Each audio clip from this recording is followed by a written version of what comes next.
या रसूल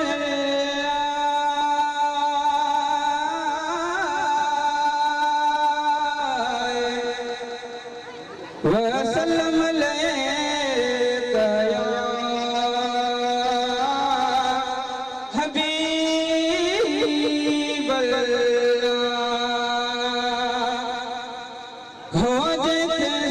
सैयद जी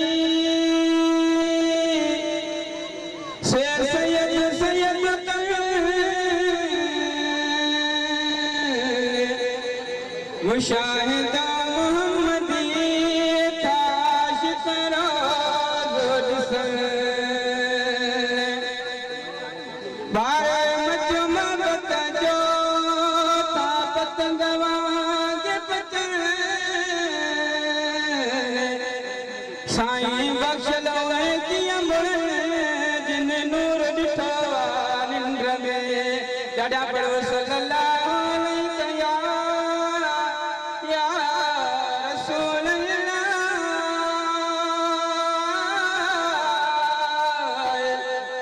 वसल्लम अलैका या हबीब अल्लाह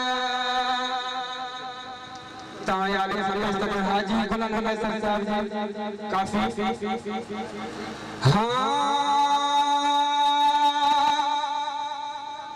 हो पंज दरद सजे पंज गुरु करे हाणे छिन दे मानो छा चवंदा अल्लाह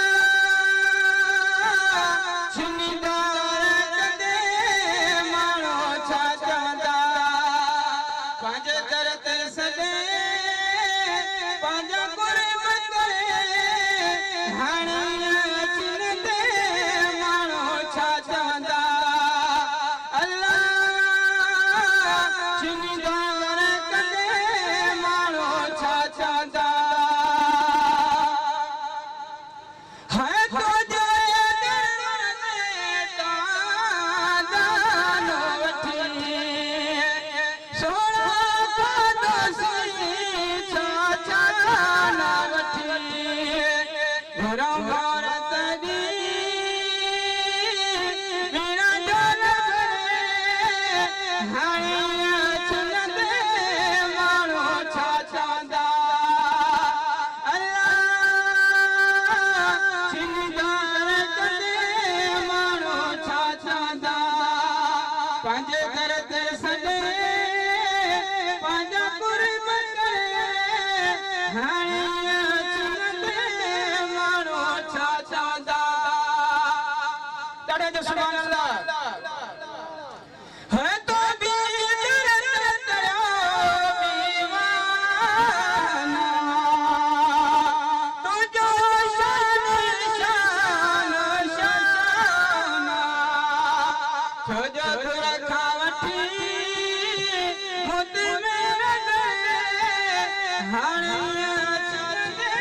माण्हू छा चवंदा अल्लाह छिनींदा कदे माण्हू छा चवंदा है सभई दफ़्तर खोटा सिरात खणी तमामु प्यारो में सुभाणे अचो गलत छो है सभई दफ़्तर खोटा सिरात खणी भला काॾे वञो तोखे की न वणी पंहिंजी नज़रनि तुंहिंजे पल न परे हाणे छिन दे माण्हू छा चवंदा अल्लाह छिनींदा कंदे माण्हू छा चवंदा पंहिंजे दर ते सॾे पंहिंजा कुर्ब करे हाणे छिन दे माण्हू छा चवंदा अल्लाह छिनींदा कदे माण्हू छा चवंदा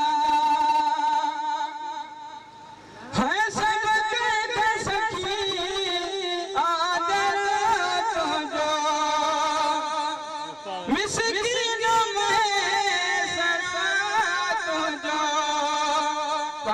सरकार